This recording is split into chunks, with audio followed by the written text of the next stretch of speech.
जय श्री कृष्ण। कोई व्यक्ति दूसरे का अपमान क्यों करता है? क्या आपने विचार किया है?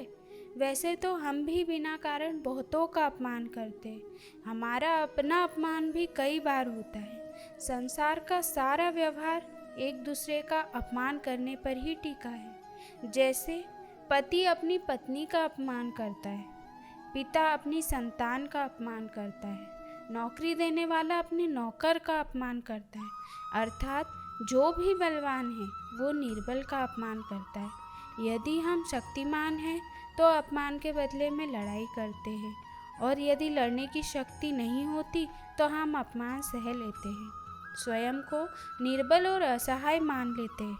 हमें छोटे होने का एहसास होता है और हमें ऐसा प्रतीत होता है जैसे हमारी आत्मा कुचली गई हो। किंतु कोई किसी का अपमान क्यों करता है?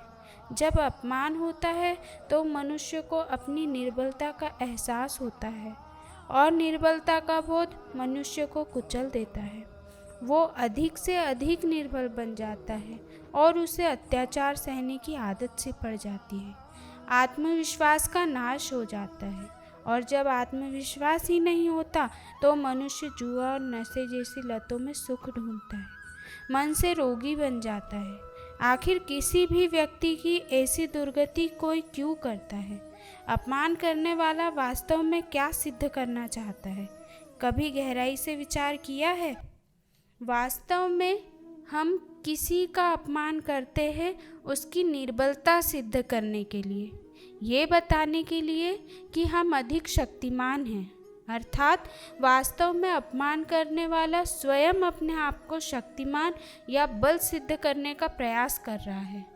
अपमान करने वाला वास्तविक में अपनी शक्ति से आश्वत नहीं है, उसे अपनी शक्ति पर भरोसा ही नहीं है। दूसरों को चुनौती देकर वो अपनी शक्ति पर विश्वास प्राप्त करने की कोशिश करता है। क्या ये सच नहीं? जब हम किसी का अपमान करते हैं तो वास्तव में इतना ही प्रकट करते हैं कि हमें अपने बल पर भरोसा नहीं।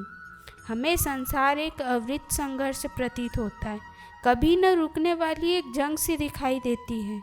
हम अपने निकट आने वाले सभी को प्रतिद्वंदी मान लेते, फिर वो पति हो या पत्नी क्यों न हो। हमें निरंतर लगता है कि हमें अपनी शक्ति सिद्ध करनी होगी, नहीं तो हमारा शोषण होगा, हम किसी के गुलाम बन जाएंगे। किंतु क्या हमने विचार किया है कि दूसरों को प्रतिद्वंदी अर्थात दुश्मन मान लेने के बदले कलीग मान ले, हमारी सहायता करने वाले सहयोगी मान ले, अर्थात दूसरे व्यक्ति को प्रेम करे तो उसका अपमान करना आवश्यक ही नहीं होगा। किंतु प्रेम करने के लिए आत्मविश्वास आवश्यक है। जिसे अपनी शक्ति पर विश्वास नहीं, वो प्रेम नहीं कर सकता। अर्थात जिसका हृदय आत्मविश्वास से भरा होता है, ना वो अपमान करता है ना अपमान को स्वीकार करता है। क्या ये सत्य नहीं? इस तथ्य पर विचार जरूर करिएगा।